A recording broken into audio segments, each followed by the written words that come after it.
नमस्कार दोस्तों, स्वागत है आप सभी का आज के मुख्य समाचार के इस वीडियो में, जहां हम आपके लिए हर दिन लेकर आते हैं देश और दुनिया की तमाम बड़ी खबरें। एक एक करके 50 बड़ी खबरों को सिर्फ 10 मिनट में जानेंगे। वीडियो के साथ अंत तक बने रहें। साथ ही आपसे एक छोटी सी रिक्वेस्ट है, अगर आपने अभी तक इस वीडियो को लाइक नहीं किया तो लाइक जरूर कर दे। साथ ही वीडियो के नीचे दिए गए इस लाल रंग के सब्सक्राइब बटन को दबा ले और इस घंटी को भी दबाए ताकि आपको दिन भर की बड़ी खबरों की जानकारी लगातार मिलती रहे। तो चलिए दोस्तों, वीडियो को फटाफट शुरू करते हैं। योगी कैबिनेट में कई प्रस्तावों पर मुहर। पूर्वांचल एक्सप्रेसवे पर 1 मई से लगेगा टोल टैक्स। अनुदेशकों रसोइयों के मानदेय में बढ़ोतरी। देश के 14 करोड़ किसानों को बड़ी राहत। मोदी सरकार बढ़ाएगी खाद सब्सिडी। कूलर, एसी समेत ए प्रोडक्ट्स होंगे महंगे। कंपनियां कीमतों में करीब 10% से ज्यादा इजाफा कर सकती है। कोरोना की चौथी लहर की संभावना बहुत ही कम। देश में अब कोविड महामारी स्थानिक बीमारी का ले रही है रूप। यूपी में झुलसाती गर्मी के साथ बढ़ा बिजली का जबरदस्त संकट। आपात कटौती से जनता बेहाल, पानी की किल्लत भी बढ़ी। पेट्रोल डीजल की बढ़ती कीमतों पर पहली बार बोले पीएम मोदी। गैर बीजेपी शासित राज्यों से कहा अपने यहाँ कम करे टैक्स। दिल्ली पंजाब की फ्री योजनाओं पर सीएम मनोहर लाल खट्टर बोले, रोजगार देने से होगा विकास, मुफ्त देने से नहीं। राहुल गांधी ने बेरोजगारी के मुद्दे पर पीएम मोदी को घेरा। कहा हेट इन इंडिया और मेक इन इंडिया साथ नहीं चल सकते। आतंकवादियों को जानबूझकर शरण देने वालों की ही संपत्तियां की जाएगी कुर्क। जम्मू कश्मीर पुलिस ने जारी किया स्पष्टीकरण। रिपोर्ट में दावा 5 साल में 2 करोड़ से ज्यादा रोजगार घटे। 45 करोड़ ने हताश होकर नौकरी की तलाश ही छोड़ दी। पेटीएम मॉल और स्नैपडील पर 1-1 लाख रुपए का जुर्माना। खराब प्रेशर कुकर बेचने का आरोप। इंसानों में पहली बार मिला नया खतरनाक वायरस। कोरोना के बीच दुनिया में मचा सकता है कहर। सभी स्कीम के लिए कॉमन पोर्टल लॉन्च करेगी सरकार। चुटकी में मंजूर होगा आपका लोन एप्लीकेशन। मारुति सुजुकी के ग्राहकों को मिलेगा आसान कार लोन। कंपनी ने इंडियन बैंक से मिलाया हाथ। अब राजस्थान जीतने निकली आम आदमी पार्टी। संजय सिंह ने कहा, एक बार कांग्रेस एक बार बीजेपी की परंपरा होगी खत्म। पेट्रोल डीजल पर वैट घटाने के पीएम मोदी के आग्रह पर विपक्ष का वार। कहा राज्यों की वजह से नहीं, केंद्र के कारण महंगा है ईंधन। देश में शुरू हो गई है चौथी लहर। सर्वे में हुआ दावा, हर 3 में से 1 भारतीय ने कबूला डरावना सच। रूस के खिलाफ युद्ध में यूक्रेन को और घातक हथियार देंगे अमेरिका समेत सहयोगी देश। 40 देशों के प्रतिनिधियों ने दिखाई एकजुटता। गौतम अडानी की कंपनी की ई व्हीकल चार्जिंग के क्षेत्र में आने की तैयारी। देश भर में 1500 स्टेशन लगाने की योजना। यूपी में अब तक 4258 लाउड स्पीकर मंदिर मस्जिद समेत कई धार्मिक स्थलों से हटाए गए। हजारों की आवाज धीमी की गई। कार चालकों के लिए जरूरी खबर। नितिन गडकरी का बड़ा ऐलान। 1 अक्टूबर 2022 से लागू होंगे नए नियम। पेट्रोल डीजल और सीएनजी के बाद मारुति लेकर आ रही है नई फ्यूल इथेनॉल वाली कार, जिसको चलाना जेब पर पड़ेगा सस्ता। यूपी की गौशालाओं में अनुदान के नाम पर हो रहा गोलमाल। 60% गौशालाएं खाली। आवारा पशु राहगीरों और किसानों के लिए बन रहे मुसीबत।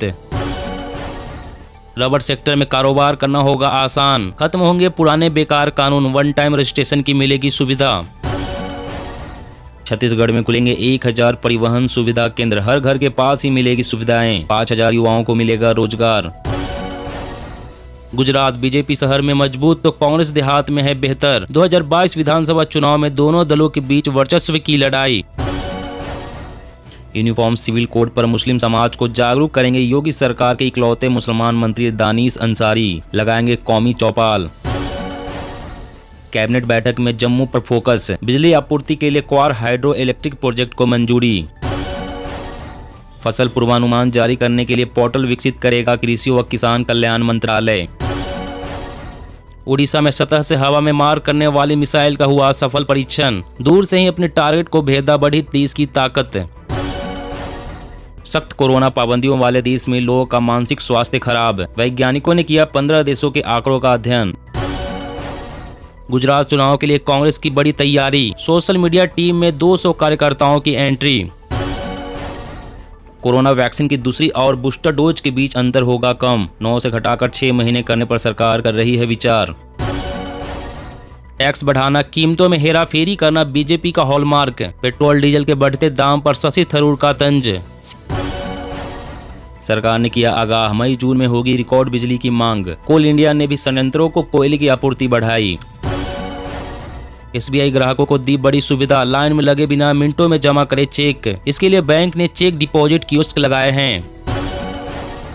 नई राष्ट्रीय शिक्षा नीति के अनुरूप होगी स्कूलों का नया पाठ्यक्रम, विवादित विषयों से होगा परहेज। फ्री राशन योजना में गेहूं के साथ अब नहीं मिल रहा है तेल, चना और नमक, महंगाई बनी बड़ी वजह। राष्ट्रीय गान और राष्ट्रीय गीत के साथ अब बजाया जा सकेगा राज्य का भी गीत, विवाद के बाद केंद्र ने दी सैद्धांतिक अनुमति। एक साथ 10 नए न्यूक्लियर प्लांट का निर्माण करेगा भारत, साल 2023 से शुरू होगा काम। एयरटेल ने ट्राई से की 5G स्पेक्ट्रम का दाम किफायती करने की अपील, कहा मोबाइल कनेक्टिविटी होगी तेज। गर्मी से सावधान, दिल्ली में 44 डिग्री पहुंचेगा तापमान, अगले 2 दिनों में लू चलने के साथ आंधी तूफान के आसार। दिल्ली में जल्द ही खोला जाएगा पहला सरकारी पशु चिकित्सा महाविद्यालय, मनीष सिसोदिया ने की घोषणा। देश में फिर डरा रही है कोरोना संक्रमण की रफ्तार, कल के मुकाबले 17.8% बढ़े नए केस, 32 लोगों की हुई मौत। छत्तीसगढ़ में एयर स्ट्राइक के विरोध में देश के प्रसिद्ध लोग, कहा प्रदर्शन कर रहे ग्रामीणों से बात करे केंद्र सरकार। जी हाँ दोस्तों, और भी बड़ी काम की खबरें निकल कर आ रही है, इसलिए वीडियो को लास्ट तक जरूर देखना। तो चलिए दोस्तों, अब जानते हैं महत्वपूर्ण खबरों को विस्तार से। इससे पहले आपसे एक छोटी सी रिक्वेस्ट है, अगर आपने अभी तक इस वीडियो को लाइक नहीं किया तो लाइक जरूर कर दे। तो देश के 14 करोड़ किसानों को बड़ी राहत, मोदी सरकार बढ़ाएगी खाद सब्सिडी। जी हाँ, देश के 14 करोड़ किसानों को राहत देने के लिए केंद्र सरकार ने फर्टिलाइजर सब्सिडी बढ़ाने का फैसला लिया है। खरीफ सीजन आ रहा है और उर्वरकों के रॉ मटेरियल काफी महंगे हो रहे हैं। हाल ही में खाद कंपनियों ने DAP की कीमतों में 150 रुपए की वृद्धि की है। यूरिया और दूसरे उर्वरकों के दाम में भी वृद्धि होने का पूरा अनुमान है। ऐसे में पहले से ही डीजल की बढ़ती कीमतों से परेशान किसानों पर सरकार खाद की महंगाई का बोझ नहीं डालना चाहती। सरकार सब्सिडी नहीं बढ़ाएगी तो किसानों को महंगा खाद खरीदना पड़ेगा। फिलहाल सरकार किसानों से महंगा खाद खरीदवाने का राजनीतिक रिस्क नहीं लेना चाहती। सरकार का प्रयास है कि रॉ मटेरियल के रेट में वृद्धि का बोझ किसानों पर न पड़े। और अगली बड़ी खबर की बात करें तो छत्तीसगढ़ में खुलेंगे 1000 परिवहन सुविधा केंद्र, अब घर के पास ही मिलेगी सुविधाएं, 5000 युवाओं को मिलेगा रोजगार। जी हाँ, छत्तीसगढ़ के CM भूपेश बघेल के राज्य भर में 1000 परिवहन सुविधा केंद्रों की स्थापना की घोषणा का असर दिखने लगा है। अब विभाग ने परिवहन सुविधा केंद्रों की स्थापना भी शुरू कर दी है। जिला स्तर पर इच्छुक लोगों से आवेदन मंगाए जा रहे हैं। जानकारी के मुताबिक राजनांदगांव जिले में 24 परिवहन केंद्रों की स्थापना के लिए रुचिकर आवेदकों से आगामी 10 मई तक आवेदन आमंत्रित किए गए हैं। बता दें कि पूरे छत्तीसगढ़ में 1000 के करीब परिवहन सुविधा केंद्र की स्थापना की जानी है। इन सुविधा के बाद परिवहन संबंधी सुविधाओं के लिए लोगों को अनाधिकृत एजेंटों के चक्कर लगाने की जरूरत नहीं होगी। वहीं परिवहन संबंधी सुविधाएं घर के पास ही उपलब्ध हो जाएगी। और अगली बड़ी खबर की बात करें तो पेट्रोल डीजल की बढ़ती कीमतों पर पहली बार बोले PM मोदी, गैर BJP शासित राज्यों से कहा अपने यहाँ कम करे टैक्स। जी हाँ, कोरोना वायरस के देश में फिर से बढ़ते मामलों को देखते हुए आज राज्यों के मुख्यमंत्रियों के साथ बुलाए गए अहम बैठक में प्रधानमंत्री नरेंद्र मोदी ने पश्चिम बंगाल, महाराष्ट्र और केरल समेत कई गैर BJP शासित राज्यों पर निशाना साधते हुए कहा कि वे पेट्रोल डीजल की बढ़ती कीमतों का बोझ कम करने के लिए अपने यहाँ टैक्स कम करे। तेल की बढ़ती कीमतों पर पहली बार बोलते हुए PM मोदी ने कहा कि मेरी इन राज्यों से प्रार्थना है कि नवंबर में जो करना था वो अब करे और वैट कम करके नागरिकों का इसका लाभ पहुंचाएं। प्रधानमंत्री मोदी ने कोरोना संकट के बीच युद्ध के बाद बदले हालात पर कहा कि रूस और यूक्रेन के बीच युद्ध शुरू होने से जो परिस्थिति पैदा हुई है, जिससे सप्लाई चेन प्रभावित हुई है, ऐसे माहौल में दिनों दिन चुनौतियां बढ़ती जा रही है। और अगली बड़ी खबर की बात करें, कोरोना की चौथी लहर की संभावना बहुत ही कम। देश में अब कोविड महामारी स्थानिक बीमारी का ले रही है रूप।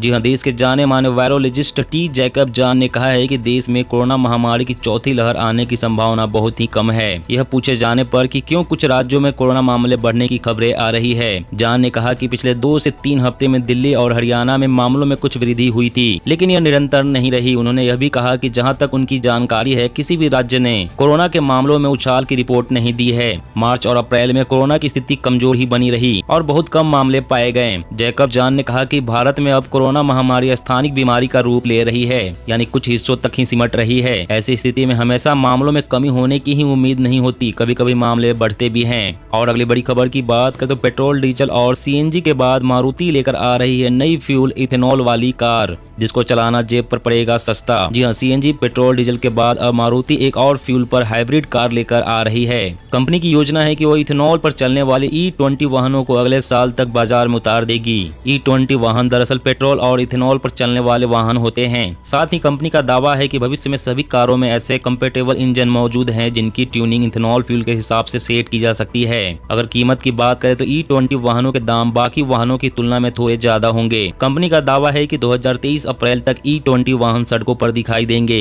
E20 वाहनों का मतलब ऐसे फ्यूल से होगा जो 20% इथेनॉल और 80% पेट्रोल से मिलकर बने होते हैं। दोस्तों आज की खबरों में बस इतना ही। इसी तरह हर रोज काम की खबरें जानने के लिए आप हमेशा हमारे साथ जुड़े रहें। हमारे साथ जुड़ने के लिए वीडियो के नीचे दिए गए इस लाल रंग के सब्सक्राइब बटन को दबाएं और साथ इस घंटी को भी दबाएं ताकि आपको हर खबर की सटीक जानकारी मिल सके। जय हिंद, जय भारत।